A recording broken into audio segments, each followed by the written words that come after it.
Okay, so metal. Metal. The show's about metal. What is metal? We're going to spread the hidden value in music. We're going to proselytize. We're going to get the word out there. We are. That's important.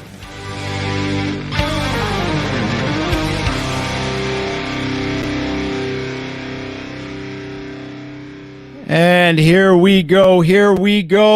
Episode 32 of the Great Metal Podcast. Welcome, everybody. I am your humble host, the Metal Evangelist, Luke, and we're here with Shredmaster Scott and Just Pete. I see what you're doing with your fingers there, Shred. I'm already getting to the solos, bro. I can't help it.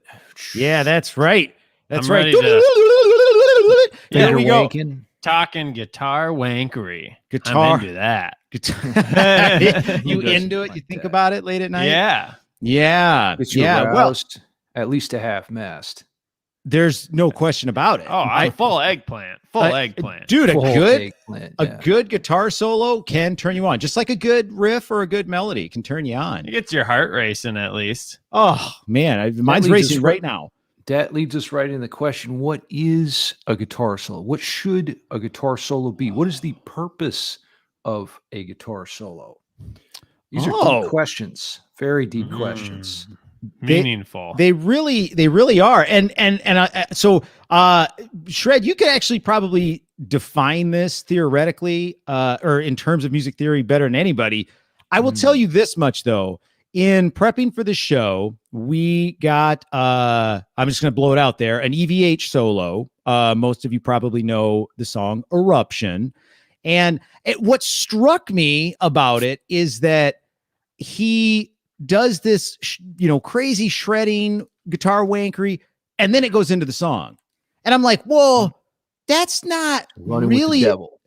Yeah, that's not really a guitar solo, right? Because it doesn't relate to the actual song in any way, shape, or form. Flip the words. It's a solo guitar performance. Exactly. It's a solo guitar performance, not a guitar solo. And at that point in time, in 1978 or whenever it was, I mean, no one had heard anything like that, right? It was just completely mind-altering. I don't think you could get away with that now. You couldn't just do a track that's just a guitar solo, right? But back then, it was so revolutionary. They were like, damn, let's just give you a whole track on that, EVH. Why not? Yeah. It's that good. Well, it's like, I mean, on the actual track, I think it's about 2 minutes long. But like, if you watch any of his live performances of it, he goes on for like 7 or 8 minutes of just, tearing up the fretboard. Yeah. So it's improvising. So that's like one that's thing. his time to play, basically, Sure. So that's one thing that's not a guitar solo. I think you had a couple other things that aren't guitar solos too. Like Cinnamon Sugar? Yeah. Like some of these good attempts at guitar solos, I might say. Evil attempts. It's good sometimes to set the bar low. Nick Jonas, everybody! Yeah, here's Nick Jonas. That was going to play right away. I'm half-mast right now. He's making the faces like it's a good guitar solo.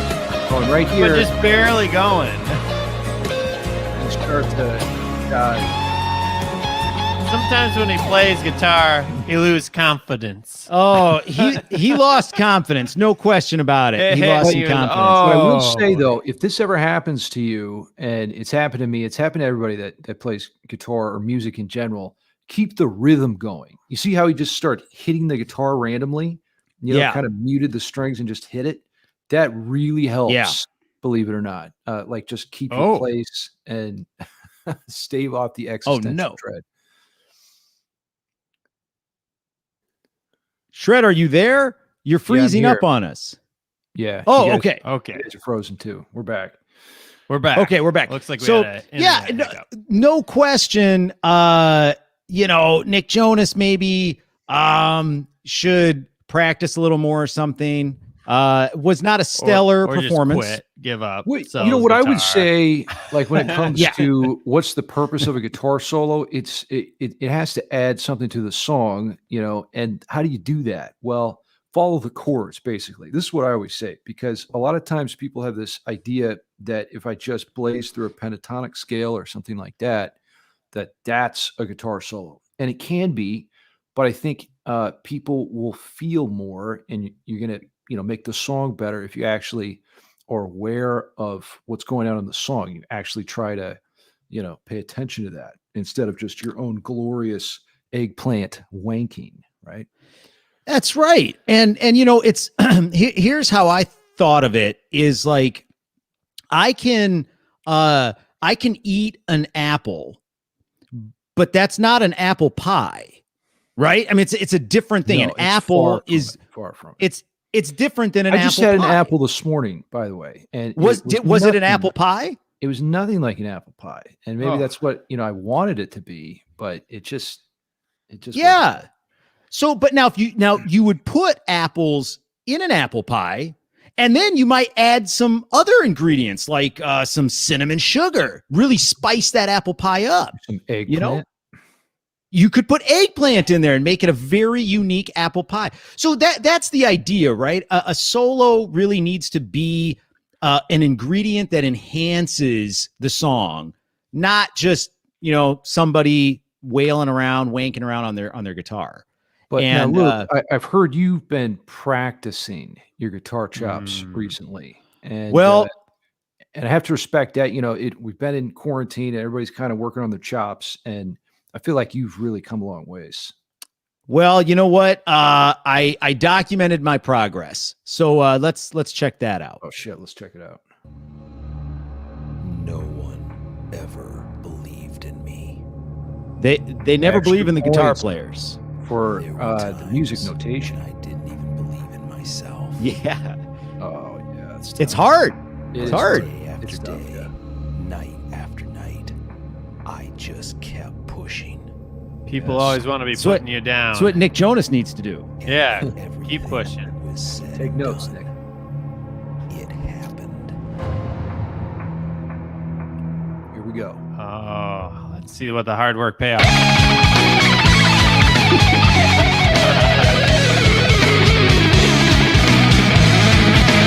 Yeah, the tone you got on that shirt. The tone on that shirt guitar. Yeah, for an acoustic / shirt guitar, that's pretty impressive tone. I tried really hard. I washed that thing. I polished it up. I put some fabric softener on it. And then magically, it just sounded like John Petrucci. It was incredible. It sounds a lot like this song, Stream of Consciousness. I don't know if that's what you're going for or if it just kind of, I mean, I've heard that song a lot. Yeah, that probably just came out. Everybody borrows from everybody. I don't know. But yeah, so let's get into this list, bro. Let's do it. Let's get into this list. So if you guys haven't, noticed yet, we're talking about the greatest guitar solos of all time. Yes. Like we're talking human history. We're going prior to the lute players. The lute players maybe had some good solos, but this is better. These are better than the lute players. Although it is important to note though that we're keeping it in the metal genre because otherwise it's just too much.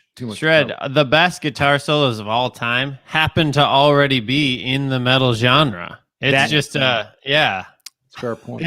It really is largely true. I mean, there are some guys like fingerstyle guys like Al Di Meola, some guys like that, Edward Gearhart, that are incredibly good at soloing on a guitar. Al actually uses a pick on acoustic, but yeah, there's a lot of dudes like Andy McKee, Ed Gearhart, like you said. Yeah, that's fingerstyle. Let's not go down that solo road. Guitar though. That's solo different. Guitar, not guitar solo. That's true. That's a really good point. There it is again. It's that thing. Yep. So two different things. So what we're talking about is guitar solos, metal songs that have the most badass guitar solos. So where are we at number 10 here, Mr. Shred? Number 10, we're looking at Cemetery Gates by Pantera and Dimebag Darrell. And let's check it out. Let's check it out if I can find it. You got it. Where it's the power. Which one is it? It's not one. So good. It makes me just want to die and go party in the cemetery. So I'm not seeing it on here, man. I may uh-oh. have missed it. Is it titled different than you? we think? can go on to another one, then come back. Well, It's- everybody go check out Cemetery Well, Gates. yes, people have heard this. Yeah, it's a pretty popular song. I apologize. Somehow I must have missed your video here. but I have number 9. Number 9. Well, let's. Okay, yeah, we can move on for now. Let's see. Number 9 is "Hallowed Be Thy Name" by Iron Maiden. Yeah, This is here Dave Murray on guitar, and I just love the vibes in this solo. Like just soak it in and just feel the energy. It's not the most virtuosic thing you ever heard, but it just makes me feel pumped every time I hear this. It's such a great vibe. Let's check it out.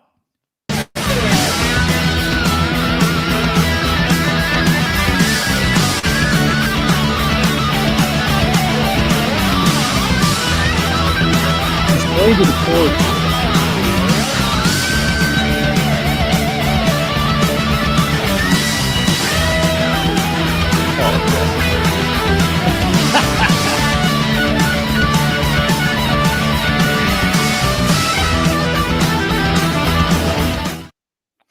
Oh yeah, he's going for it, man. Yeah, to me, it just fits. It works. It complements what's happening. There's a really great rhythm thing happening. You know, the chords That's are what really I was cool. gonna say. The Yeah, I rhythm love- behind it that just drives the Very solo. driving. That's exactly what it does. I almost like the rhythm more, to be perfectly honest. But the two together, you know, create this really cool musical recipe. I think it's awesome. It does, and it's got that great. He's got a good feel because you get that part where he does that string bend, that Yes, and it's just it picks you up when you hear stuff like that. It like it touches you in that inner private part, you know. yeah, right and there. right there. Right in the And so, hole. yeah, that's great. And a lot of guitar solos, like you were saying earlier, Shred, about just running down a pentatonic scale, they lack that ability to move you because it's literally, it's just like, you know, going through the motions, just, okay, I'm going to play, you know, these 9 notes. When you get into the string bending and all that kind of stuff, oh gosh. String bending, pro tip, use string bending, because what happens is, you know, when you play single note lines, it sounds thin a lot of times. Unless, you know, you've got a really big beefy tone and the chords are right in the background. But use bends because it gives us time to breathe. It's like speaking, you know, when you start and stop and pause, and music is a language, right? So these bends give you a time to apply phrasing, give people a chance to kind of soak in what you're doing, but it also just fills up space. Because like I said, and it sound really thin when you're just playing single notes. yeah, and it's like the bend, like really, like it has this pulling effect, right? So it's like pulls on you. It creates this tension, and then this release. Oh, very Pulls on powerful. my heartstrings.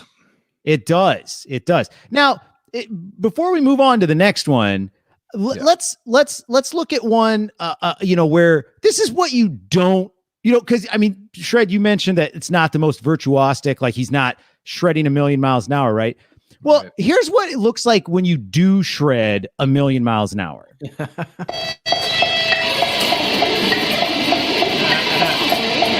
think we should have it The guy in the background is like making it look official. He's like, all right, let's give it to you one more time. Yeah. Yeah. Yes, And if you know, the second time he plays it totally different. Like there, it's not. dude, so ridiculous. I don't know who that is. Some guy a few years back claims he was playing Flight of the Bumblebee at 1,600 beats per minute. That's Flight of the Fakery, is what that is. Yeah, it's so fake. It's not even funny. But you also, I mean, let's just pretend it was real for a second. Who wants to listen to that crap? You know, I mean, that sounds awful. There's no, you know, melody. There's no rhythm. There's no string bending. There's 200 beats nothing. per minute is what they say is the speed limit of human hearing. So if once you go past 200 beats per minute, it's very hard to separate the notes. and you're kind of lost at that point. The notes turn into beats, and you literally can't decipher the pitch. Yeah. I remember in John Petrucci's Rock Discipline video, and he was like, now if you want to be able to play 208, push it to like 216 and just really kill yourself. Yeah. And then come back to 208 and it won't seem that bad. So you can go above 200 and still make it sound good, but it starts getting really hard to make it sound good. Because it starts getting really blurry. That's the key point to emphasize, is that it doesn't sound good. It's hard to get it to sound good. And music, you want people to listen to your music, right? There's this myth in like the shred guitar and metal community that, it's just a dick measuring contest. The faster you play, the more you'll be worshiped and respected. This is completely false. It's not how it works. But if you can play fast and musically at the same time, okay, now you get big points for that. But don't miss that last part. It's got to be musical. That's the important thing. And a lot of that is, the solo playing off of, the rest of the instruments, that the rest of the composition. And that's why we're saying like a solo guitar performance is very different than a guitar solo as a part of a song. Well, I think a guitar solo can be enjoyed by the average listener, and solo guitar takes more of a specialized listener, someone that's like listening to that album for the guitar technique mastery, right? Right. So no, that's right. So now talking about a non-speed demon, although this guy can play very speedy, but you want to talk about the feels, and you want to talk about playing the right notes and getting the melodies just perfect. Our next guy coming in at number 8, Devin Townsend. Here's part of the solo from Deep Peace.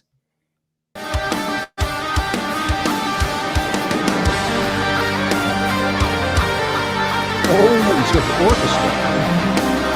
Yeah. Mr. Royal Albert Hall.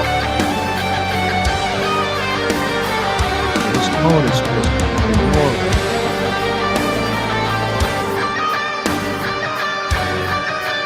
just a simple little line right here.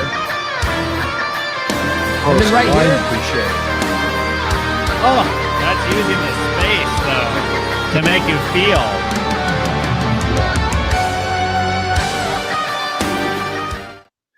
Yeah, you have to be expressive. Like the guitar face is real, man. It really does help you get in the mood and play better. Like when I see a guy on Instagram and he's just sitting here, he's like concentrating really hard, playing really fast, think he's going to get all the chicks. Yeah, the babes are going to be so impressed. Wrong. You have to look at the camera, and be expressive, make the guitar face right, and give the sense that you're enjoying yourself and having a good time. Yeah. And so like Richard here, he said, you need the right mix of intensity and giving the listener a break. That's a great way to put it, because, it's that tension and release, right? I mean, just shred it like crazy, builds a lot. It builds something inside you as you're listening to it. So much energy, and then that intensity that Richard's talking about. And then, you need to like step back, coming from like punctuation. It's punctuation.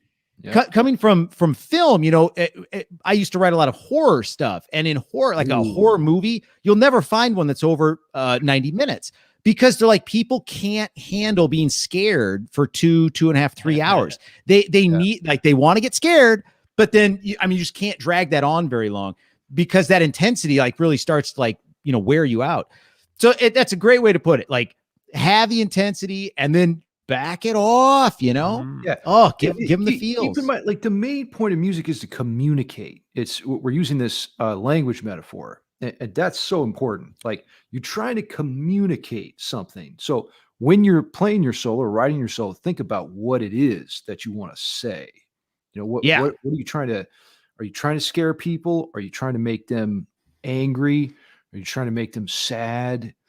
Are you trying to make them aroused? Right.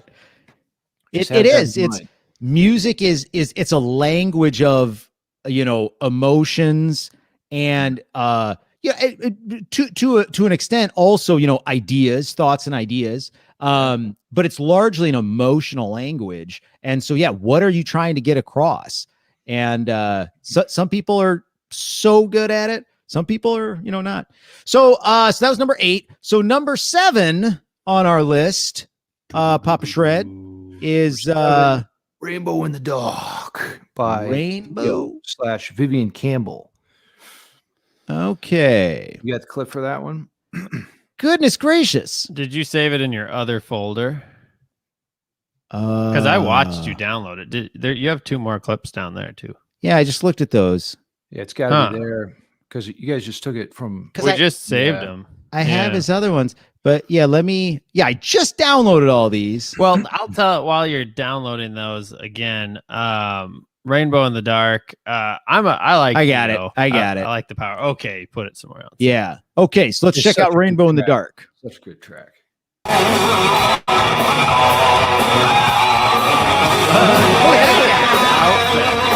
The Steel Panther. Talk about guitar things. Oh, Steel Panther. Yeah.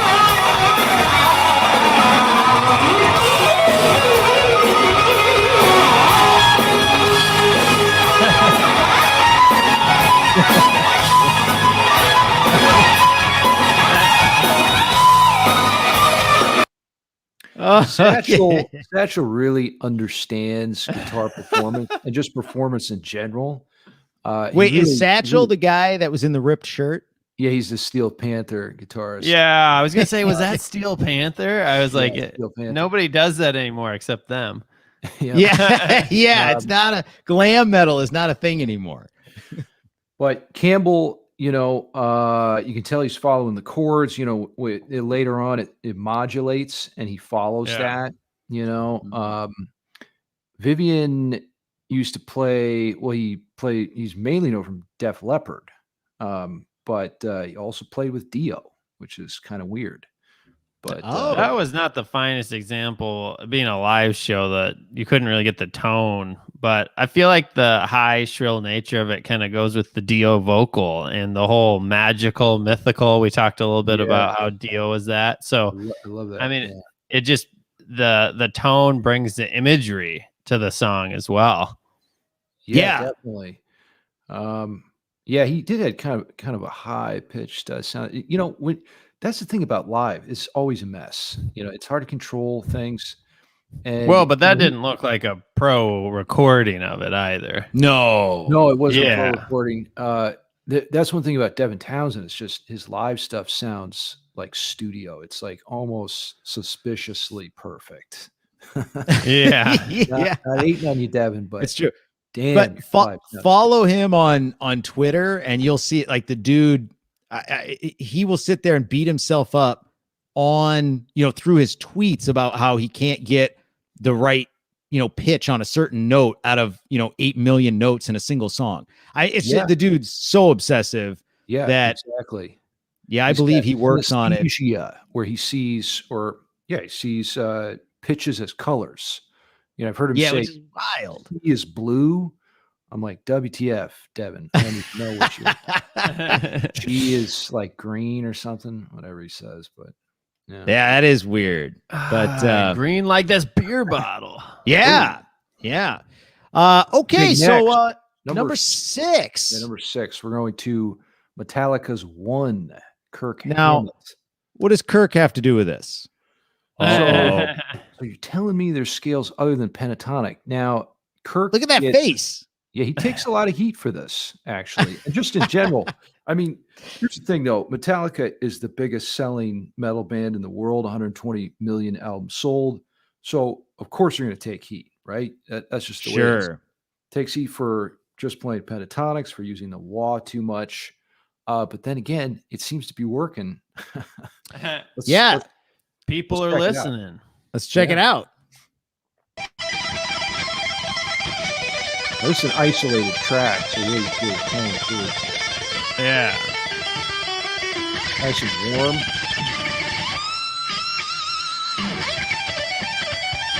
Yeah, there's a lot of pentatonics. Look at his middle finger. He's flipping us off a little bit. Yeah. But he's also using the Aeolian scale, this natural harmony. Yeah. Yeah. Well, he can definitely shred. Yeah, no doubt. I mean, but- a lot of Metallica's older stuff, they'd be up in like 180, 190 beats per minute. So, Yeah. when Hammett's playing, he's got to keep up. It's really fast. Yeah. No, it's true. And again, I mean, so it's like, to me, that and partly because that was an isolated track, like I don't hear exactly how it relates to the rest of the composition, but it's like, that is some guitar wankery to me. And so, I'm just like, what's the point? Right? Wankery was the first word that came to mind when listening to that. Yeah. I mean, I wasn't getting, the feels. It's really interesting. We should do like a side-by-side comparison, like isolated track, then in context. And, I would suspect that if you listen to like Randy Rhoads, for example, as an isolated track, you would hear more of the harmony from the original because Randy tends to play more to the chords. But in that instance there, right, there's a lot of pentatonic playing, which doesn't sketch out the full harmony a lot of times. So, well, yeah, you that'd be could an interesting be thing to go deeper anywhere. into. Yeah.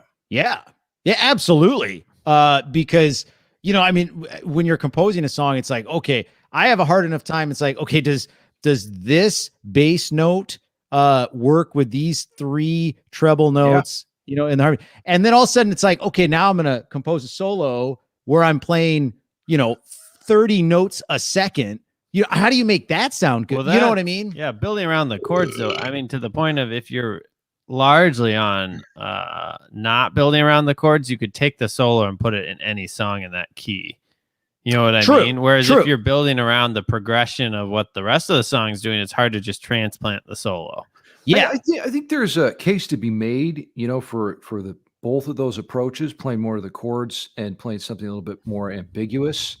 But for me personally, I like playing to the chords. Like I like listening to someone just play guitar and being able to hear compositional ideas, and harmonic movements.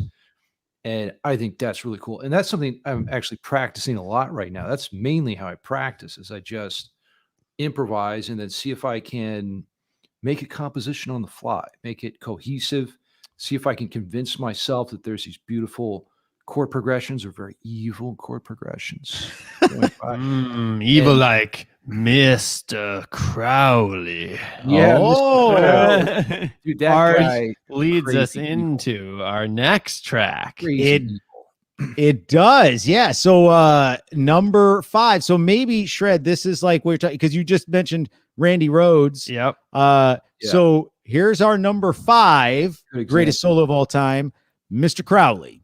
Hard to do. Yeah. Was he like tapping with the pick? It almost looked like No, I think he was I just think that was a try. filling with his Oh, hand. He yeah, does it's great. do that sometimes. his but- right hand technique, though. It looked like the way he was attacking the picking was almost like just a bump on, like it was almost just like bumping the string. Yeah. Maybe Yeah, he it- was. Incredible. That is technique. a highly melodic solo. Yeah. Yep.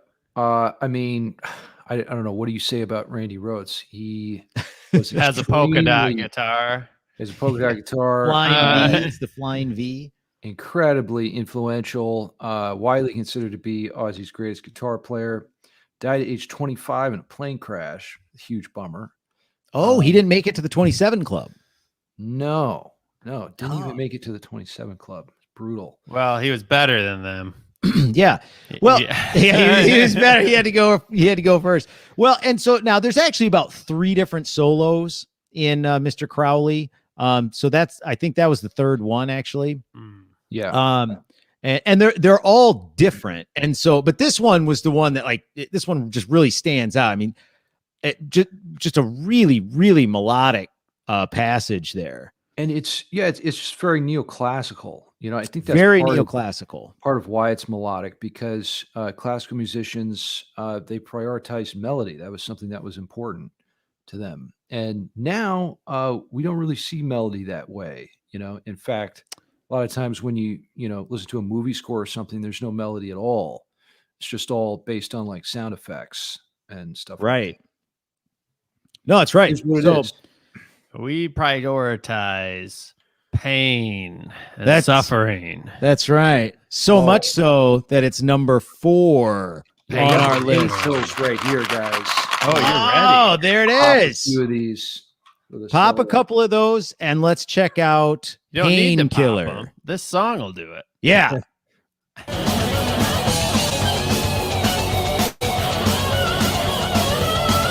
Glenn Tipton. Judas Priest. Modulation. Great vibrato. Yeah. I love his tone too. It's just like this volatile siren.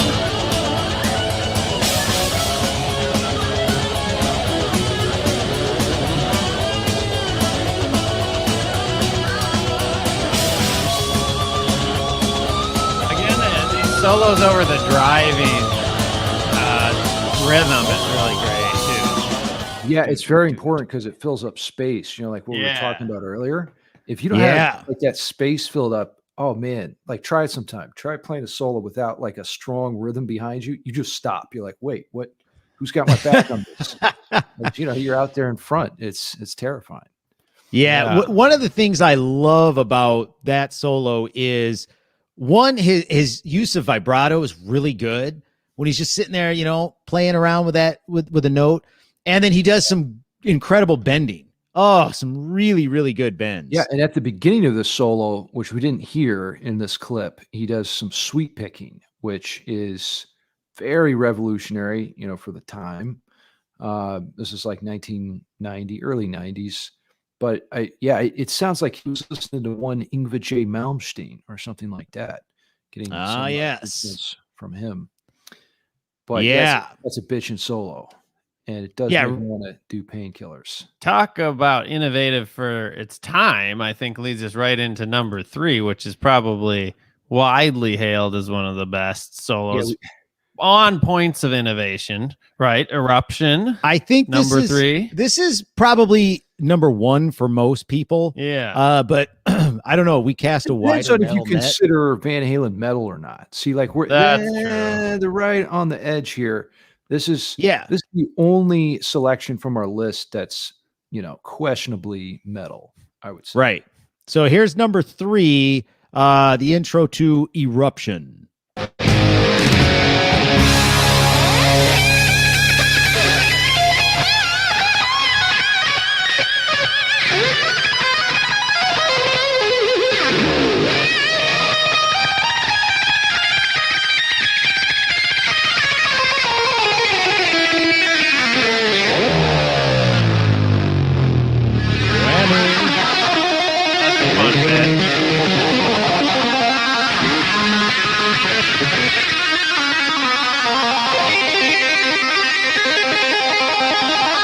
There's the signature tapping. Yeah.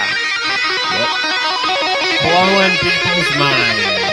Almost sounds like a video game. It does have a video game feel to it. This is like where we were talking, though. It's like a solo guitar, really. I mean, there's nothing. This isn't an isolated track. This is just what it is. Right. I mean, Right.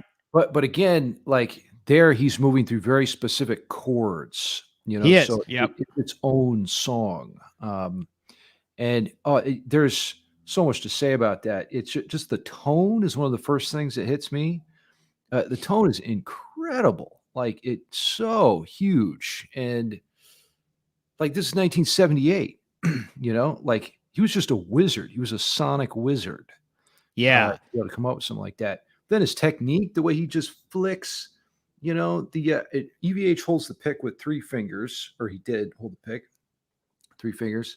And when he does that tremolo picking part, dun, dun, dun, dun, dun, that little part, it's just so perfect the way he hits it. He's barely coming into contact with the high E string. And that is really important to keep in mind if you want to play that fast. Like don't dig into the string too much. Just keep it, just tickle it right at the top. And just tickle that string. Yeah. Tickle that string. See, Yeah. It's like I'm gonna tickle your hole later tonight, Luke. Like you were able to just Gosh. say there, like do do do do, and like we know what you were talking about because there was kind of a Iconic melody and a movement through, right? Well, it was iconic, but there was a lot more notes that he hit there too. Yeah, but like just right. you could carry it through because there is something you can kind of almost like hum along with once you've heard it, you know.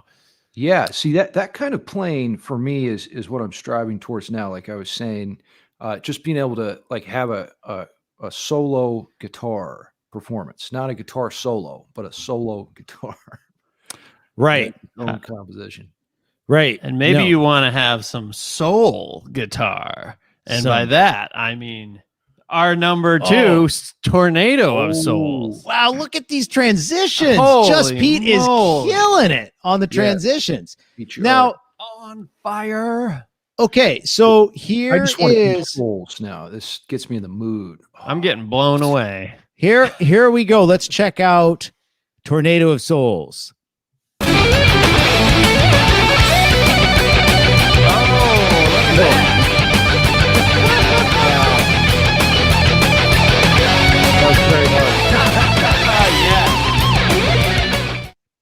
That Shred, took me you like got- 666 takes to get that right. You know, Some it's hard. foot It's hard playing ukulele. ukulele with your feet. You know, Yeah.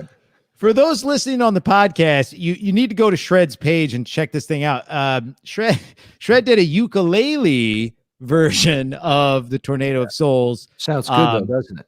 Doesn't Really it? good. Sounds really nice. Really nice. It was almost note for note. You can check it out on Shred's page. You can also go to the Great for Metal foot. Podcast YouTube. Yeah, foot for foot. Nice. That's right. Check out the video. Check out this this stream on YouTube, and you can see Scott's reaction to him playing it because the facial expressions were like off the charts, 10 out of 10. Yeah. So, anyway, so here is Let's hear the real, here- the real yeah, here's Friedman doing it. doing it live.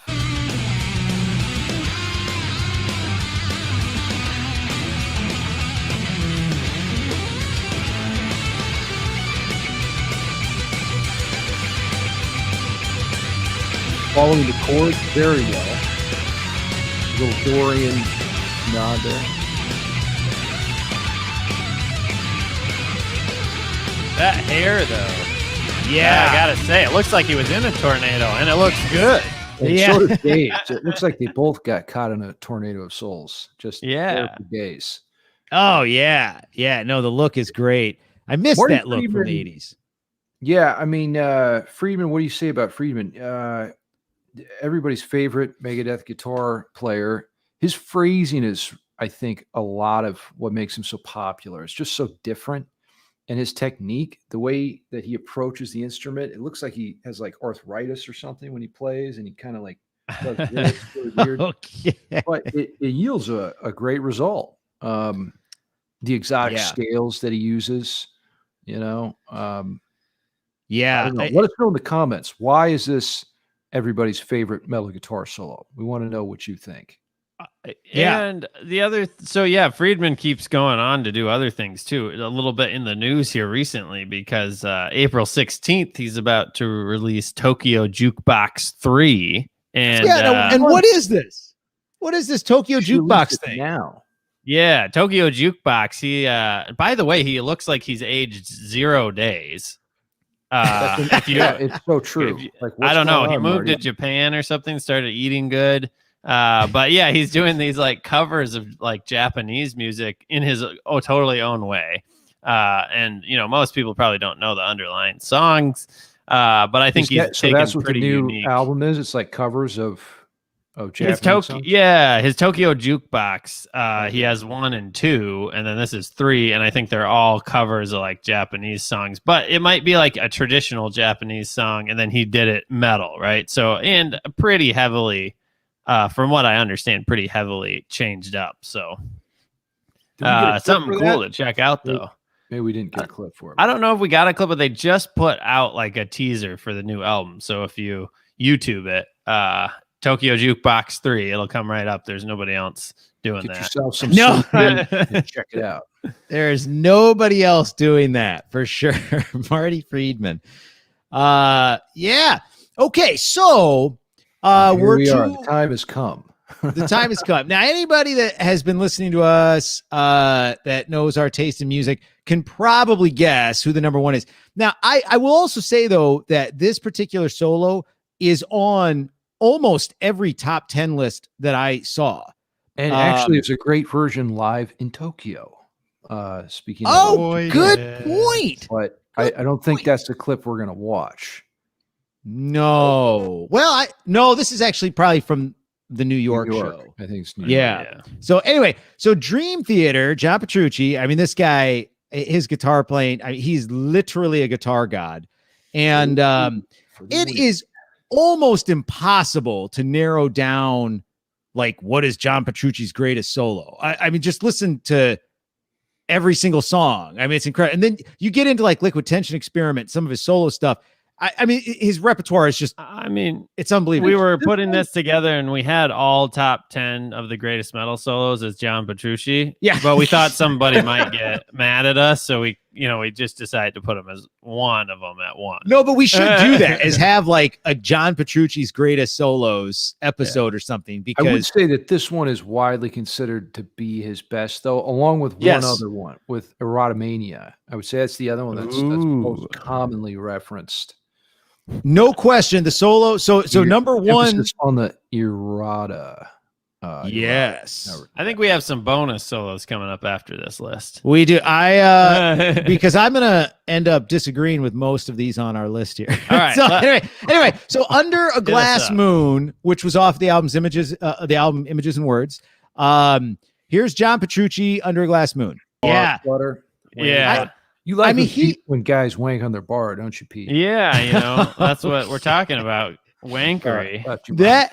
That's so he literally employs almost every technique known to man. I mean, he's got harmonics in there. He's got, there's time signature changes. He's got sweep picking. Bends. He's got, he's got everything going on in there. And it's so musical. Yeah, the little stutter thing that he does with his whammy bar. What the hell is that? I've never heard anybody else do that. I mean, it's so original. Steve Vai does it, and so does Joe Satriani. The stutter? Where he got it from, yeah. Oh, well, I think he does it better than those guys, even though I haven't even heard him. How about that? So I mean, the thing is, like, because John Petrucci is so musical the entire time, you can't. I wanted to comment throughout that entire solo, but I couldn't open my mouth to make talk. Love to this solo, Luke? The solo. I already have. Where's the video on that? Video coming soon. Follow our Instagram page to see Luke make love to this solo. Yeah. Maybe that's for our OnlyFans account, man. I will make love to John Petrucci solos on our OnlyFans account. So I don't know what else to say. I mean, literally, he uses so many different techniques. It's so incredibly musical. I like how it's just the bass in the background too. There's no distorted guitar. I mean, obviously they're doing it live, but I guess they never really throw in tracks live. But it's that way on the album too, I think, right? Where there's no rhythm guitars, which kind of makes the solo stand out in a unique way. It does. It puts it at the forefront for real. Yeah. So anyway, wow, that is an impressive solo. So, but again, it's like John Petrucci, shit, man. I listened to Images and Words and Awake all the way through just like 2 days ago. Almost every single song has a solo like that where you're just blown away. It's like I said, Awake was the first progressive metal CD that I ever got. And the entire time I was listening to it, I'm like, what instrument? It can't be a guitar. You can't do that kind of stuff on a guitar. I mean, it was just, John Petrucci, man. Luke's young mind. So Luke, you got really some additional listening material that maybe, is less well-known stuff that if you're into like progressive metal, you might want to check out. Maybe we'll throw it up on like our Spotify playlist. Yeah. Well, like that. This is what everyone's here for. Yeah. So, here's Luke's the thing. Rant. Tell us why this list. Well, why there are problems on this top 10 list. Well, okay. I mean, again, because we've kind of been talking about it all along as we've gone, I feel like and Shred, you talk about it all the time on your channel, like this dick measuring contest, right? So it's like, it's not so much about let me employ a technique in a musical way, or let me add this unique ingredient to this recipe for this composition. It's okay, everybody, stop paying attention to the bass and the drums and the keyboard and the vocalist, and just watch how fast I can play, or watch how many notes I can put into this little piece of time. And I feel like that's kind of, that's why the guitar standard is in metal. losing more these days. The guitar is losing because of things like that. We have to reduce our ego as guitar players. We're not gods of eggplant, Yeah. And there's nothing wrong with it. This is part of the reason why I don't spend a lot of time listening to guys like Yngwie J. Malmsteen, because, it's just too much. Like it doesn't evoke anything, right? It doesn't give you the feels. So, and it's not necessarily all that impressive when one person plays at 200 beats per minute, you're like, wow, that's impressive. When everybody's playing at 200 beats per minute, the same thing, it's like, okay, it's a lot less impressive, right? But you can't make love to it. It's the real thing. You can't make love to it. Yeah. So anyway, I've got my notable mentions here, which I think are just the most incredible solos of all time. So in terms of making love, I literally might do this later today, is make love to this solo. This is the sexiest solo. It is the smoothest, sexiest solo I think I've ever heard. So the guitarist's name is Lon Vol. Our European listeners probably know who it is. He's the guitarist to the band Eden Bridge. He does a whole bunch of other stuff too. But anyway, check out part of his solo from The Ghost of Canterville.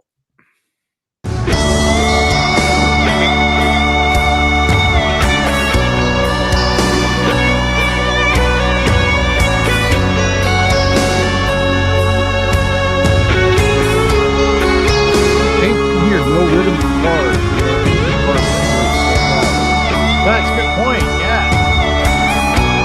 Notice how he's building. He's building to something.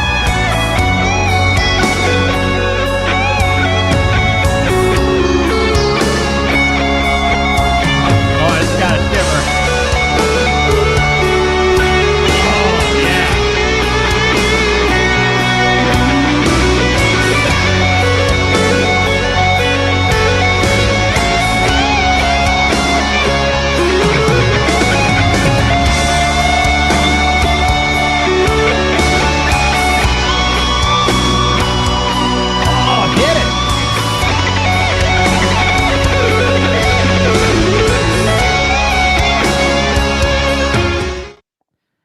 It is true. A lot of times. Let me go change my pants, guys.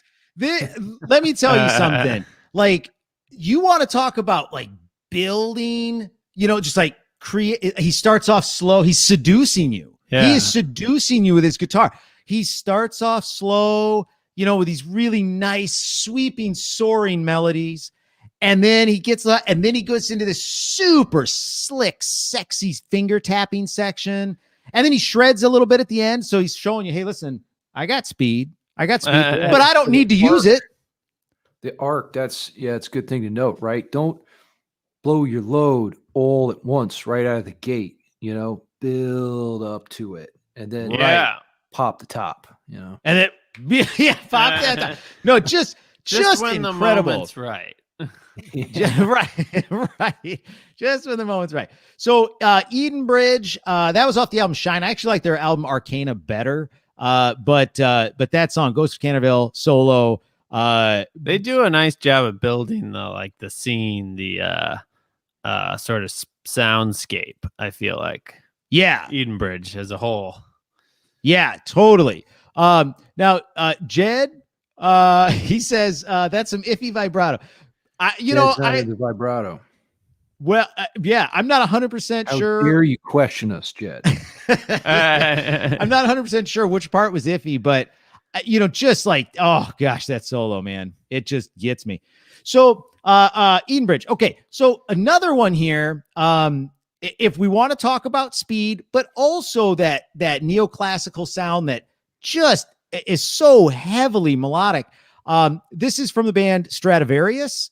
Here is the solo from the song Speed of Light.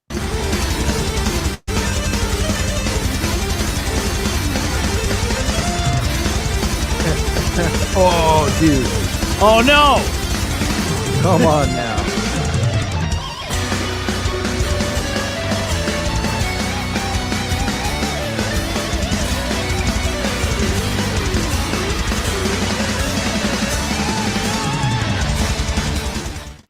So Really nice. smooth Very neoclassical. and smooth. It just he made it look like butter, easy, and sound it like spot on too. It's smooth. Yeah. And if anybody listens to Stradivarius, I mean, this is just what they do. I mean, they have entire songs that go on, in that speed, they're just pure power metal. It's so good. Do they still make music? Stradivarius? Yeah. Oh, they do. Okay. Yeah. I don't remember when their last album came out, but they're still a band. Up until probably last year, they were still touring. They've probably had some lineup changes. I haven't been following them the last couple of They years. probably don't do as much. social media very well, which means they just don't Probably have a not. chance. But get the program, guys. Yeah, so Stradivarius, I mean, these guys, Sonata Arctica, I mean, all of them just incredibly smooth, harmonic, melodic players. Yeah. Okay, now, here we go. This one is, and maybe this one is more sentimental to me, but the Gary Werkemp from the band Shadow Gallery. This was probably the second band I discovered, progressive metal band I discovered after Dream Theater. Much smaller presence though, like right. Oh, I mean, yeah. this band never, got much acclaim in the media like Dream Theater. Dream Theater became enormous. Right. They're the biggest progressive metal band ever. Oh yeah. No, they had some weird, so they originally signed with Magna Carta Records, which I was a member of Magna Carta, and that's where I got all of my progressive stuff. Oh, okay. And so they had like a 3-record contract with them. So they did their first one, Carved in Stone, and then Tyranny. And then they had a big fallout with Magna Carta. And then they ended up signing with like Inside Out or somebody, and they got totally screwed. They didn't get the deal they wanted. So they just like pumped some records out. Publishing is the answer. Shadow Gallery. Yeah. Well, this was back in like the, mid 90s, but still totally. So they put out some albums that were really subpar because they were under contract to do it. And they were like pissed about it. So like, we're just going to write some crap and throw it out there. So yeah, these guys have had a rocky, career, but anyway, the album Tyranny, just incredible album. My favorite of Shadow Gallery stuff. And here's the solo from Christmas Day, Gary Werkemp, ladies and gentlemen. On Christmas Day.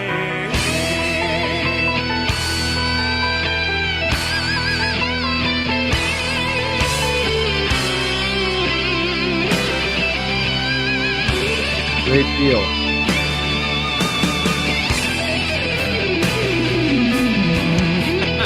Oh, here we get the romance. Doesn't look very Christmas on beach. Nah, some fan video. I think it says Christmas like Mom.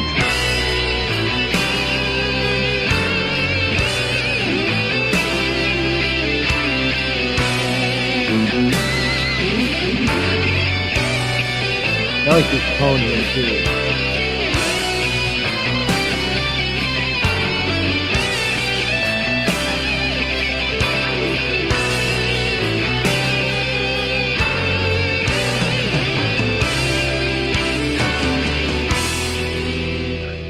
So I had an epiphany listening to this. Woo! That song will give you an epiphany. So Yeah. good, Pete. Had an I had an epiphany. So I think here's something that's interesting. Because like Luke, you said when we went into this that maybe you have more sentimentality for this, right? Mhm. And I think when a solo is good enough that it makes you feel something, the top list could change a lot between person, right? Because now you're getting into like I was thinking Absolutely. like there's top ones that I would pick that are different than what you're saying. I can appreciate what's going on in these songs, but I don't have as much of the emotional connection because when the solo is really about pulling an emotional connection on a person, then that's going to vary a little from person to person.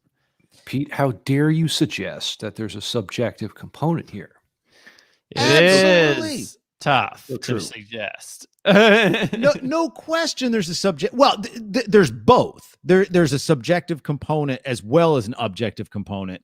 but none of the, or a lot of the top ones we were talking about didn't necessarily pull the emotional feel, right? So I mean, maybe the objective part is like by making it more emotional, it can tend to lead towards a greater connection to listeners. Maybe not every listener the same though. Yeah, and the question is, how do you do that? Like, how do you show String emotion? bends. It's string bends. It literally string bend is that's no joke. Like that definitely makes Yeah. people feel something because it somehow relates to language and phrasing and lyricism. I don't know what it is, but also your Yeah. tone, following World's the chords, best all tone, these Devin things. Townsend. Yeah. Yeah. We got 3 minutes, bro. Any more? Got you 3 wanna minutes. crank Well, okay. So Deep Peace was also on my list as well. And so We already the listed that last, one, right?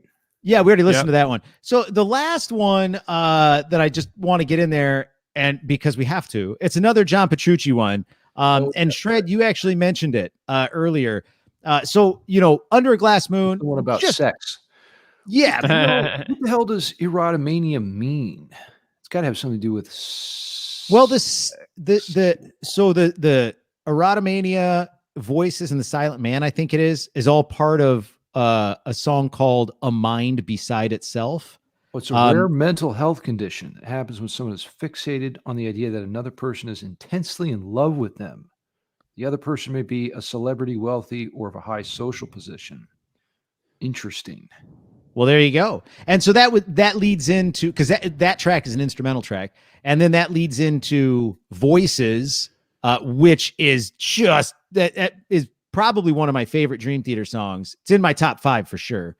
And then it goes in into your head, Man. Luke.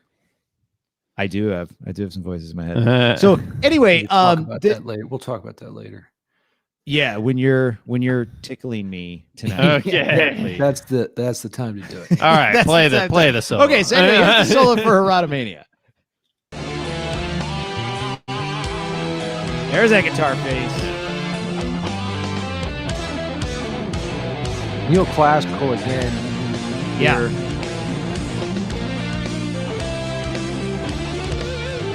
And here we go into 160 beat from the quintuplets, which is just fascinating.